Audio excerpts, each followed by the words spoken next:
Hi hello welcome to our channel బొండట family రుచులకి స్వాగతం సుస్వాగతం. ఈరోజు మన రెసిపీ వచ్చేసి బూందీ కర్రీ. ఈ బూందీకి కావాల్సిన ఇంగ్రీడియంట్స్ చూడండి.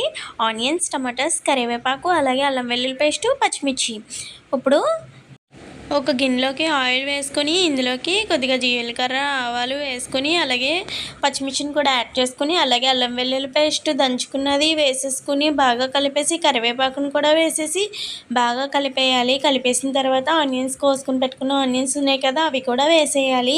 ఇలా వేసిన దాన్ని ఫ్రై చేసుకోవాలన్నమాట. బాగా అంటే కొద్దిగా మగ్గితే సరిపోతుంది అనమాట. ఆనియన్స్ బాగా మగ్గాలండి.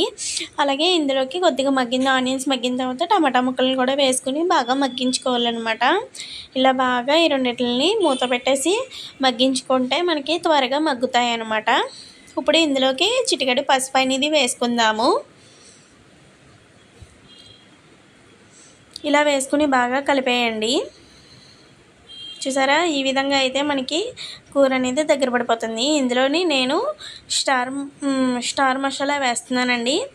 ఇలా వేసేసి బాగా కలిపేసుకోవడమే. నేను ఇంకేమీ వాడట్లేదు, ఎందుకంటే ఆల్రెడీ మనకి బూందీ అది కారంగా అది ఉంటుంది కాబట్టి నేను ఇంకేమీ యాడ్ చేయట్లేదు. అలాగే ఇందులోకి కొద్దిగా సాల్ట్ని అయితే యాడ్ చేసుకుంటున్నాను.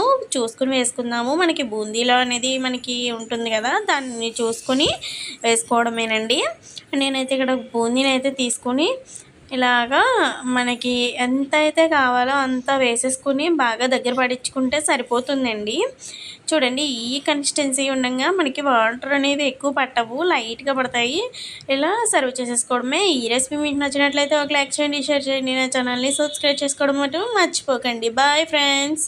ఇలాంటి మంచి మంచి వీడియోస్ నేను చేస్తూ ఉంటాను, మీరు కూడా చూసేయండి. నా ఛానల్ని సబ్స్క్రైబ్ చేసుకోండి, అలాగే నన్ను సపోర్ట్ చేయండి. ఓకేనా. నా ఫేవరెట్ రెసిపీ.